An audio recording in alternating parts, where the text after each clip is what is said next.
Bhashiva and her Tiger Warriors have officially arrived. I've got things paused in this battle versus Bob the Map Builder because I've gone full Vanguard behind his Skaven army. Yes, that's right. We're going full ambush. That is one benefit of Bhashiva, is that she has Vanguard deployment. She, in general, is a very good anti-infantry character. In the last DLC, saw with Slanesh, some really good anti-infantry characters that are mobile, they count as infantry, can really just shred through quite a bit of infantry, and Bhashiva certainly falls into that category in my experience so far. I've got about 10 battles at the time of recording with the new stuff, and yeah, Bhashiva seems really awesome, very satisfying to use. Devastating flanker, she's got that Tiger Warrior trait, which we'll see will interact with their abilities here. Like this one, if units are Tiger Warriors in that AoE, they'll get that white tiger passive from her. And she's also got Master of the Hunt passively, which will reveal units close by. And then we'll look at the Heaven's Gate here in just a moment. It allows her to teleport. Got the Hidden Huntress single target debuff. Not necessarily limited to heroes only, so that's nice. You can use it on high value infantry, cavalry, the monsters, whatever else you need to. Next, we've got the Tiger Warrior Stalkers. We're only going to look at one Tiger Warrior variant in this particular video, and they are, in my opinion, the worst ones. They do have Vanguard and Stalk, which is nice, but only 6,000 HP on 60 unit models. Their stats are also not amazing. I mean, they look pretty good on paper, but then you realize these guys are 1,100 points, and then you think, like, yeah, pretty low melee defense. They do have physical resistance, which will help in some situations, but that very low HP, that relatively low melee defense for the cost, is not great. They do have, like I said, decent charge bonus. In theory, makes them a nice kind of ambush unit. They also have 2 volleys of precursor, what are these? Chakrams? I forget what they're actually called. They're armor-piercing anti-infantry in this their implementation. They'll only have a couple volleys of them, so a little bit of an odd unit, sort of in the vein of Chameleon Stalkers, but I think a lot less cost-effective. Chameleon Stalkers also already struggle to be cost-effective, but anyway, we've got a few units of them here, and we've also got some Onyx Roman and Peasant Horsemen, all in a big Vanguard here, ready to run down the Skaven. One more new unit accompanying the regular force here is the Caster, who is probably going to be meta. There's 3 Lords of Magic available, Life, Beasts, and Shadows, all of which have their own unique abilities. Take a look at the Life one today. We've got the Clawspeaker of Life here. Just decent stats all the way around. Not incredible by any means, but serviceable certainly for a caster. Got a good amount of HP, relatively speaking. Yeah, he's also got some pretty good stuff from his unique ability, the Mantra of Invigoration, only usable on Tiger Warriors, but can heal them significantly. Mostly you'd want to use this on like Bhashiva or your Lord, or possibly for self-heal. But Earthblood also, and Dwellers Below, of course, from Lore of Life. He's also got this Protection of Kamau, which will give a map-wide 10% physical resistance every time you cast a spell. Only 2 Tiger Warriors, which, you know, if you're going to have some, is a nice benefit to have. Then, of course, Celestial Lion for some terror, and a couple of harmony groups here with Peasant Archers supporting Peasant Long Spears. As for Bob's Skaven, he's got Lord Skrolk, a bunch of Clan Rat shields, a bunch of Storm Vermin sword and shields as well, Plague Claw catapults, but let's watch as Bhashiva and her ambushers charge in. They're going to absolutely destroy this unit of Clan Rats with the help of the Crowmen, of course. Actually, most of the Crowmen doing the damage you'll see here in a minute, but yeah, just that ability, though, to have a quick Vanguard force, heavy hitters, move in, and attack quickly is not something that Cathay, of course, had access to before, so this is quite nice. Diva's going to move on in, and yeah, the Tiger Warrior Stalkers, initially you think like, oh, this is going to be great, right? They're going to basically get a rear charge into like the Storm Vermin and Clan Rats, right? Now, Storm Vermin are relatively tanky. I wouldn't necessarily expect them to fold quickly. But the Clan Rats actually are going to hold here very well in this fight, as you'll see as things continue to play out. But anyway, Bhashiva teleports onto the Rattling Guns here. We're also going to get the Crowmen and Celestial Lions in support, try and pin down Skrolk here. Skrolk is going to have a really bad time as an infantry character against Bhashiva, so definitely needs to try and avoid as much as he can, but easier said than done. Going to throw down a little, Dwellers Below here. trying to catch those rattling guns, teeth breakers. We're going to get a few of the Unimons there, but in response, Bob's going to throw a Rod of Corruption, which will absolutely destroy these Onyx Crowmen. They don't have that much HP, relying on other things to survive, and yeah, not great initially. But let's get in close and watch as Bhashiva's going to mix things up. Her animations are absolutely spectacular, as you will no doubt see in many videos today. Artists and animators have once again done an excellent job. You see the Nangao grenades getting dropped from Onyx Crowman here. Very, very cool scene. Celestial Lion also just fighting amidst this absolute sea of rats. Clawspeaker also getting close on his animations. Still buried in this pile of, let's call it dirt. But yeah, he's also got some very cool kind of spear staff animations, a little bit of magic. Continuously just throwing Earthblood on this single entity force as they are forced to fight this horde. Basically like playing Vermintide right now in giant open frozen lake. But checking back in with our Tiger Warrior Stalkers, they look fantastic, but are losing to clan rats.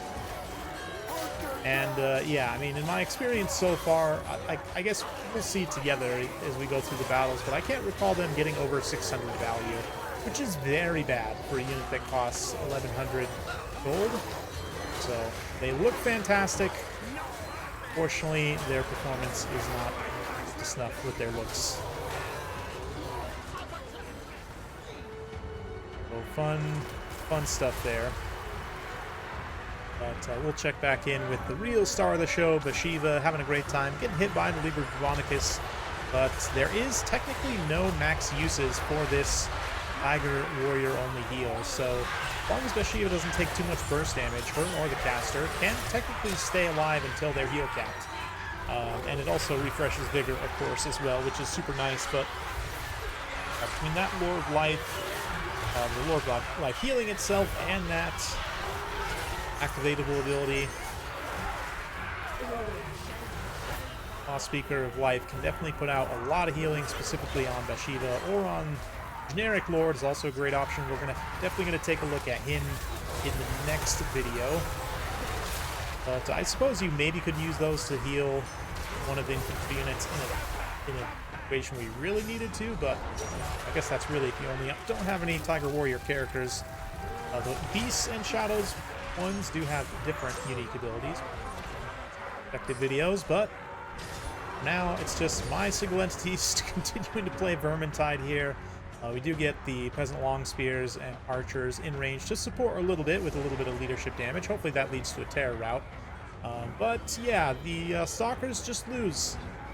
I mean, yeah, against Storm Vermin and Clan Rats, this unit here I missed it, but they disengaged, charged on over, and just like didn't do anything with the Clan Rats really at all. So yeah, pretty bad performance. I mean, the kill total is impressive, but then you look at the actual value, it's just not great. I mean, granted, maybe they're not meant to cut through hordes of units, granted, sure, but like they should have enough shock value to be able to maybe shock one or two low units off the field, low tier units, I should say.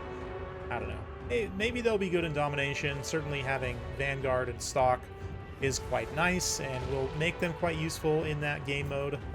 Assume they would have regular infantry cap weight as well, not skirmisher cap weight, which is nice, but yeah, I don't know. It's expensive, very expensive for a squishy ambusher unit that, in my experience, basically doesn't pay for itself. Like, I don't know. This is a battle where they got kind of an ideal engagement, right? Like Bhashiva was even supporting initially there. And granted, they kind of just got left in a 1v1 slog. Maybe it's on me. Maybe I should have tried to cycle charge them a little bit. But they're fast, but they're probably not fast enough to disengage cleanly. And they would probably take a lot of losses in the process anyway. And yeah, I need to investigate more in future battles. But it seems like their charge bonus like doesn't work. Or, I don't know. They don't seem to do enough damage on the charge, given how much their charge bonus is on paper. But yeah, things are getting a little bit dicey here. Most of my units are broken and gone with the wind, but we do still have a few Peasant Long Spears holding the line and managed to chase off and then execute Lord Skrolk. I believe I just missed it. waxing too long in my speeches here, but that's okay. Bhashiva victorious will now turn her attention back to Clan Rats and the Storm Vermin, and it's just a matter of finding my single entity power once more and finish off this horde. Yes, yes. Very cool addition for Cathay, for sure. Overall, yeah, it's an interesting DLC, I have to say. For Cathay players, definitely is a nice addition. Like I think the characters probably in and of themselves are great additions. The infantry, we'll see. I don't want to spoil too much, but ambushers, as you saw in this particular battle, are not it. They are just not it. So unfortunate. Hopefully they'll get a buff in a future patch so they can be a little bit more cost effective, but like, it's a unit that, granted, it should be hard to use well, you know, in theory, because of the unit type. Like, it maybe should be a little bit squishy, a little bit glass cannon. I'm fine with that, but right now it's just all glass and no cannon.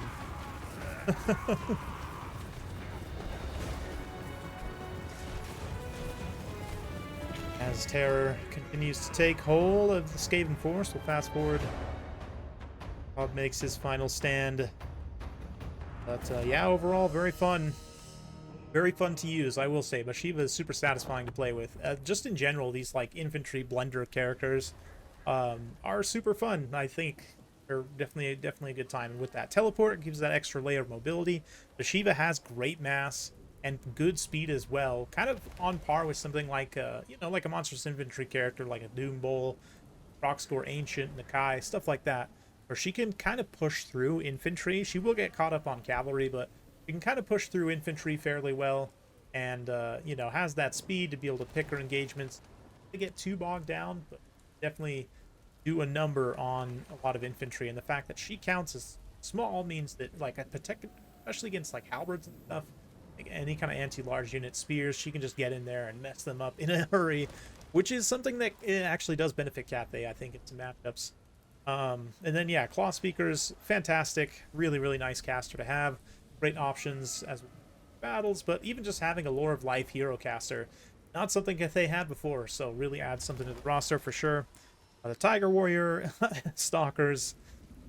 Yeah, I guess technically I was wrong. This one did break 600 by 2 points, but I think this might be the best that we'll see them do, perhaps. This was probably the best engagement that I saw them get, I want to say, based on the battles I've had so far, so not particularly great looking for them. Again, hopefully they get a buff in the future, but really, it was Bhashiva and then the Crowman that came in and carried, and they were kind of just in support of the Crowman at the end of the day. Celestial Lion also doesn't get a ton of raw value in itself, but the terror routes, the leadership damage, definitely essential. So fun one for sure on Bob's side here. I like the pick of Lord Scroll, did some nice damage, but overall got wrecked by Bhashiva, which is fun.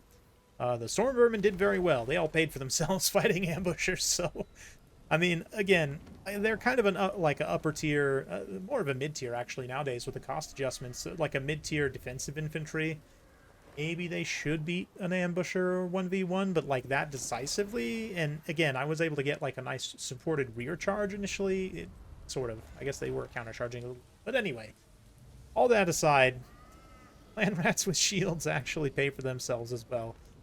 In that engagement also, which just kind of shows like, yeah, they're just not cost effective, unfortunately. So that's it for today. I hope you'll join me tomorrow as I show off more Tiger Warriors content. Thanks again for watching. We'll see you next time.